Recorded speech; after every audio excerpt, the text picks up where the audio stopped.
Bonjour à toutes et à tous et bienvenue dans cette nouvelle vidéo. Alors aujourd'hui, partie 2 de la vidéo précédente sur le contour du tapis. Dans cette partie, on va traiter sur le sujet de la finition, donc le ponçage et puis mise en vernis, tout ça. Allez, on se retrouve à l'atelier.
Alors ça y est, mes cornières sont sèches, donc comme à mon habitude je les ai humidifiées pour faire remonter les fibres et je les ai donc reponcées au grain 180 et donc là elles sont vraiment toutes douces.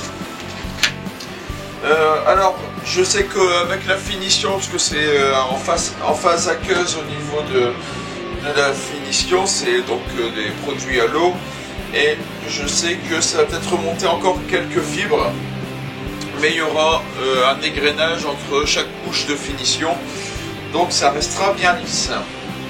Alors parlant de finition, on va d'abord mettre donc un fond dur. Donc ici j'ai choisi celui-ci, je ne sais pas si vous voyez bien, donc c'est de chez Blanchon, fond dur Aqua. Alors pourquoi j'ai acheté ça? Parce que je voulais, j'en avais plus, il me fallait en racheter, et je voulais un fond dur quand même de qualité, donc il me semble qu'il soit quand même plutôt de qualité, tant qu'à faire made in France. Donc voilà, c'est pour ça que j'ai pris celui-ci. Après il y en avait d'autres, je voulais aussi un produit nettoie à l'eau, et je voulais un produit qui soit incolore pour respecter la couleur du bois, sachant que malgré tout ça risque de le teinter un petit peu. Donc voilà, c'est pour ça que j'ai pris celui-là. Donc là c'est Blanchon professionnel, et donc un fond dur pour parce que la finition, je vais là vous la montrer. La finition, donc toujours Blanchon professionnel. Ici on est sur un vitrificateur parquet. Au niveau de la couleur c'est bois brut. Donc il y avait différentes finitions. J'ai pris celui-là pour laisser un maximum aussi donc la couleur brute du bois. Enfin je reviendrai dessus au moment de la finition. Et donc je vais mettre ce vitrificateur. Et pour éviter les remontées de tanin sous la couche de vitrificateur, c'est pour ça que je mets mon fond dur. Le fond dur va rendre étanche le bois et donc va éviter donc les remontées de tanin.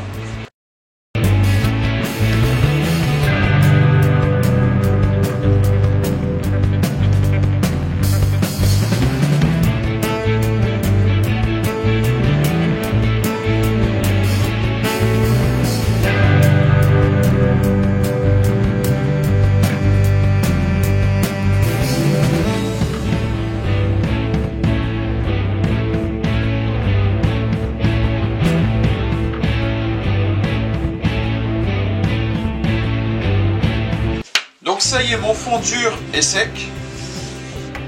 Et on sent que vu que c'est un produit qui est aussi à base d'eau, on sent que les fibres ont remonté encore un petit peu. Donc on va refaire un égrenage avec la cale à poncer. Donc on est sur un grain 320.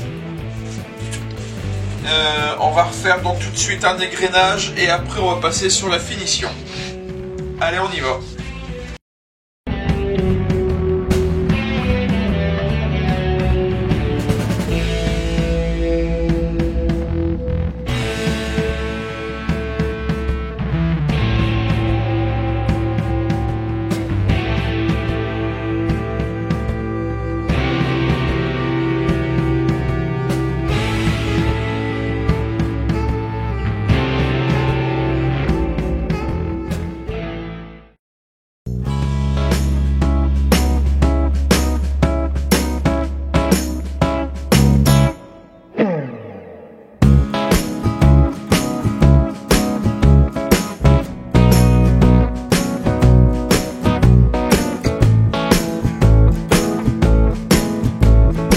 Maintenant pour la finition, on va se faire un petit vitrificateur, donc c'est du vitrificateur parquet, et donc c'est un vitrificateur qui, d'après ce qu'ils disent sur la notice, ce vitrificateur préserve la couleur origine du bois. Donc on voit la couleur là tout de suite. C'est censé préserver cette couleur-là, donc c'est ce qu'on va voir. Et c'est parti, on y va.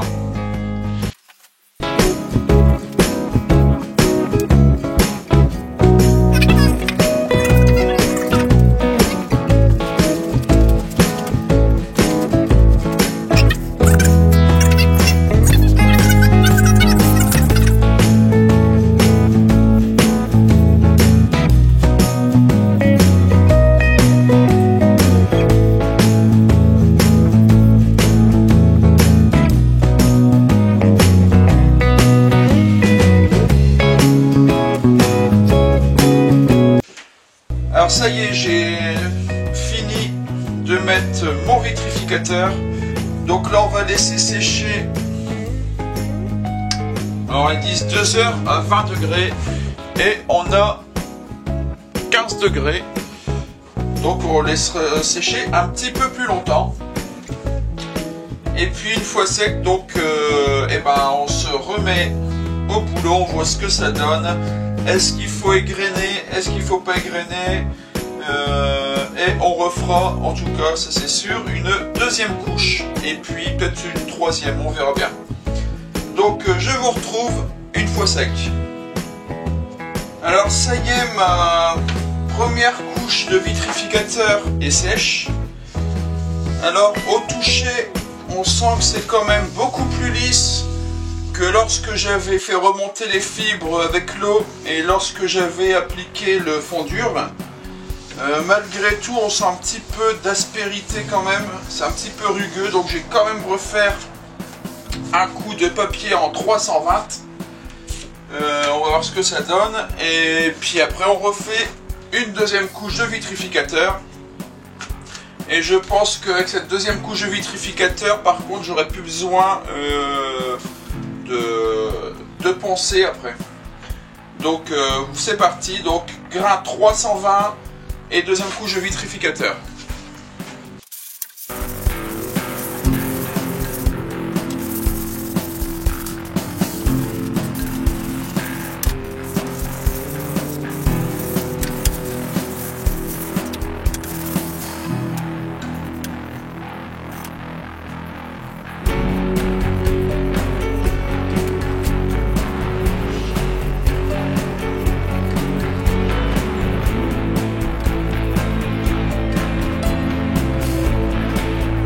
Donc voilà, deuxième couche terminée.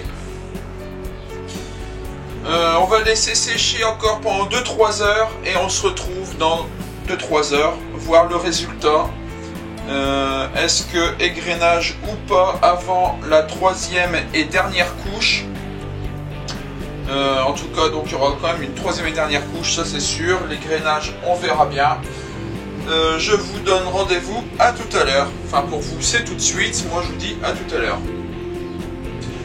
Alors, ça y est, mes baguettes sont enfin sèches. Donc, je vous ai pas filmé la troisième couche de vernis pour la simple et bonne raison que c'est identique aux deux premières. À savoir, par contre, que je n'ai pas égrené entre la deuxième et la troisième couche. Et d'ailleurs, c'est même plutôt logique quand on y pense. Là, le bois il est tout lisse. Alors pourquoi c'est logique? Parce que comme c'est donc un produit en phase aqueuse, c'est-à-dire que c'est un produit à l'eau, à la première application, il a fait relever les fibres. Le vernis a séché et les fibres dépassaient de la première couche de vernis. Donc là, on a égrené pour casser les fibres qui dépassaient de cette couche de vernis. Puis après, on a fait une deuxième couche de vernis et là, cette deuxième couche ne pouvait plus remonter les fibres puisqu'il y avait la première couche qui protégeait le bois contre l'humidité qui aurait pu faire remonter ses fibres. Donc la deuxième couche est venue faire une pellicule au-dessus de tout et là, les fibres ne pouvaient plus remonter. Et donc, à la troisième couche, quand j'ai voulu faire la troisième couche, ben voilà, mon bois était déjà tout lisse. J'ai juste fait une troisième couche pour dire que ça soit plus résistant, hein, vu qu'ici on est dans l'entrée. Voilà, une troisième couche pour la résistance. Puis depuis tout à l'heure, je vous dis le vernis. Donc oui, c'est un vernis, mais c'est un vitrificateur. Hein, donc c'est quand même un peu plus costaud qu'un simple vernis. Et comme donc vous pouvez le voir, je suis super content, je l'ai déjà dit, mais je suis vraiment content avec cette troisième couche du résultat qui me garde cette couleur naturelle du bois. Le bois n'est pas du tout teinté. Je ne sais pas si on voit ici sur la caméra, de toute façon je ferai peut-être une petite vidéo sur 2-3 détails de la maison et ça en fera partie. Ça ici je vais recommencer parce que là on est aussi sur du chêne, d'ailleurs je vous montre si c'est pas le même. Sauf que là il a été traité à l'huile de teigne et l'huile de teigne a jauni le chêne. Et alors, je ne sais pas si vous le voyez, pas grave, de toute façon je le ferai une prochaine fois sur la vidéo si c'est pas le cas. Mais on voit vraiment une différence de teinte entre celui-ci et celui-ci. Alors là, il y a en plus l'huile de teigne, ça protège mais pas sur du passage extrême. Ici, on est près de l'entrée, on a tendance à passer à cet endroit-là en marchant. Et il aurait fallu refaire l'huile de teigne très régulièrement pour que ça garde sa résistance. Et du coup, c'est voilà, c'est abîmé, la surface du bois est un peu abîmée, enfin la ternie. C'est bon à être recommencé, donc il faut reponcer. Et cette fois-ci, je mettrai donc ce vitrificateur là, parce que quand je vois le résultat, et ben, je suis vraiment content. Bon, fini de parler, donc maintenant on va installer ces baguettes. Alors je mets un petit peu la petite caméra là pour que vous puissiez voir un petit peu en plus. Je fais déjà un montage à blanc pour voir.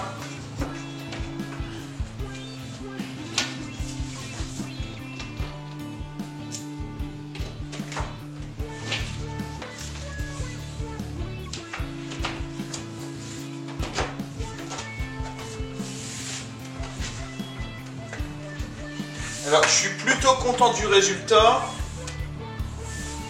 Je sais pas si vous le voyez ici. Alors mes angles à 45 sont pas tout à fait parfaits. Bon, c'est pas bien grave. Ce qui me chagrine, c'est ici cet angle là qui est cassé, parce que j'ai fait tomber la baguette au sol et ça m'a pété l'angle. Donc voilà. Bon, sinon, mis à part ça. Alors je vous montre avec la petite caméra, ça sera plus simple. Mis à part ça, ici donc je vais le plaquer comme ça. Et il me reste un jour ici à compléter. Ainsi que, voilà, ici ça va être la même chose. Alors ici j'ai fait du mieux que j'ai pu. Le problème c'est que mon mur ici est un petit peu défoncé. Enfin bon, faut combler ici. Ici tout du long aussi de toute façon. Donc c'est pas encore fait tout ça. Et tout ça, ça sera fait et ben, en même temps que mes plaintes, que je n'ai toujours pas résolu le problème pour avoir la couleur chêne. comme je l'ai expliqué dans la vidéo où je pose mes plaintes. Donc quand j'aurai résolu ce problème-là, pour avoir le jointement couleur chaîne, je viendrai faire en même temps ça. Pour l'instant, je me suis pas encore posé la question puisque j'ai encore plein de choses à faire qui nécessiteront cette finition-là à la fin. Donc voilà, quand j'aurai tout fini, là je me poserai la question, je me poserai la question comment faire ce joint couleur chaîne pour l'ensemble de la maison. Pour l'instant là c'est pareil, je vais juste coller les baguettes et donc les finitions, je m'en occupe pas tout de suite. Le jour où je trouve cette finition mastic couleur chaîne, hein, comme je vous ai expliqué donc dans la vidéo sur la pose des plaintes, je vous mets d'ailleurs dans le i la vidéo si ça vous intéresse. Comme je vous l'ai expliqué, le jour où je trouverai ce mastic couleur chaîne, et ben je viendrai vous faire une petite vidéo pour vous expliquer quel produit j'ai utilisé ou comment je l'ai fabriqué, si par exemple je l'ai fabriqué, je sais pas, on verra bien. Donc voilà, pour l'instant, allez, on colle ça. Alors pour coller ça, hop, je leur fais pas forcément de la pub parce que je m'en fous, quoi. Je l'achète au magasin du coin. Mais je vous le montre parce que je suis super content de ce produit.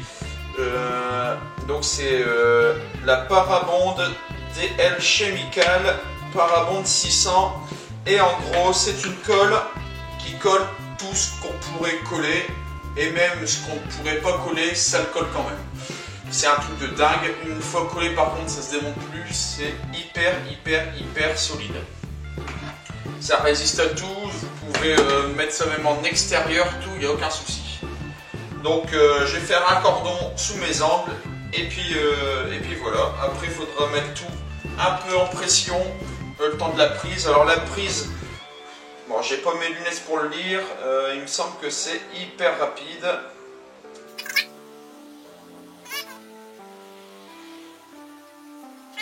En tout cas ça marque quand même collage, matériaux de construction comme le verre, matériaux synthétiques, la pierre naturelle, le béton, carrelage, le bois, les aciers, l'inox, le zinc, montage de plaintes. D'ailleurs, toutes mes plaintes ici sont collées avec ça. Dans ma chambre, mes plaintes, je les ai collées avec ça. C'est un truc de dingue, ça fonctionne super bien. Là, je ne sais plus où j'en suis. Les plaintes, les frises, les lattes, rebord de fenêtre, seuil, tôle, matériaux d'isolation, plaques de plâtre, moulure. Bon voilà, vous avez compris. Ça colle tout. Par contre, je ne sais pas, c'est pas marqué le temps de prise. Adhérence immédiate. Bon, bien sûr, adhérence immédiate, il ne faut pas abuser. Il faut maintenir un petit peu le temps que la prise se fasse, mais c'est hyper rapide. Bon bref, j'ai trop parlé, c'est parti, on colle. Hop.